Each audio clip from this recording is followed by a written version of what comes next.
Story 1, the fly job. My family owns a pest control business, and I've seen some shit.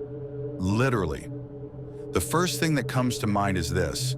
One morning, my uncle, the owner of the business, calls me. "Buddy, I need you to meet me for a job," he says, giving me the address and time. "We've got a fly job." Then he adds, "Bring your masks, bring chewing gum, and bring an extra set of your uniform. We're about to see some shit." He didn't know it at the time, but he was being completely literal. In pest control, it's really unusual to get a call for flies outside of restaurants, so that alone caught my attention. Fast forward, we pull up to an otherwise completely normal suburban house in a middle-class neighborhood. Perfect lawns, quiet street. It might as well be Pleasantville. As soon as we approach the front door, we notice thousands of fruit flies covering the inside of the windows around it. My first thought is, fuck, there's a dead body in there. Nope. Just a house where, the second you walk inside, it feels like getting punched in the face with the smell of human urine. We step into the living room. All 6 inhabitants are present. My uncle and I are trying to stay professional, but the urge to gag and puke is overwhelming. We walk through the house and see an unimaginable amount of flies. I can't even properly describe it. The smell is horrendous, but they've clearly become immune to it. If you didn't know, your sense of smell only reacts to changes in odor. These people were so used to it, they didn't notice anything. Meanwhile, 2 pest control professionals, who regularly deal with the worst smells imaginable, felt like we were about to hurl. We had to find the source. In the living room, the floor was so warped from moisture damage that the floorboards were bowed upward into a mushroom shape, almost 2 feet high in the middle of the room. We moved further in and saw a reclining couch. On the leg rest, right where someone's legs would normally go, there was a mound of human shit, just sitting there, easily weeks old, if not months. We kept going and found an office. All of the adults living there were allegedly employed. Under the desk chair, pulled up to a functioning modern PC, was an elephant in a fucking zoo-sized pile of human shit. Whoever owned that chair apparently pulled an Eric Cartman in Make Love, not Warcraft move, and just shit on the floor instead of getting up. We immediately got out of the house. I puked. After that, we came back and talked to the homeowners, as respectfully as possible, explaining what needed to be done to get rid of the flies. It was not an easy conversation. We went back inside wearing masks and suits and did our job. We told them they needed to clean up their own shit and wash the carpets, or it would all happen again. It took 4 visits. Eventually, we got rid of the flies and told them we were done. During that time, we had to call someone because kids under 18 were living in that environment. The last thing I heard was that social services got involved. And the wildest part?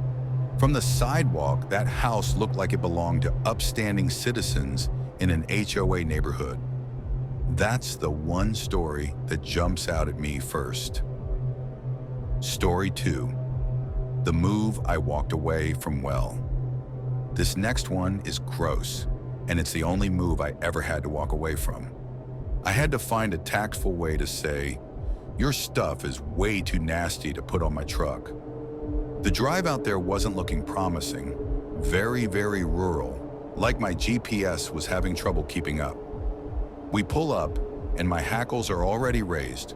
4-foot-tall grass, car parts scattered around, 2 rusted-out cars, clotheslines, 2 dogs chained to a tree, and a front porch that was more moss than wood. I'm about 290 pounds, and I could feel the boards shifting under my feet. The moment I walked inside, the smell hit me. Pure urine, ammonia. The carpet was what I can only describe as crunchy when you walked on it. There was a puddle of dog piss sitting in the kitchen. No overhead lights, dark and damp. Water damage on the floors, walls, and ceiling.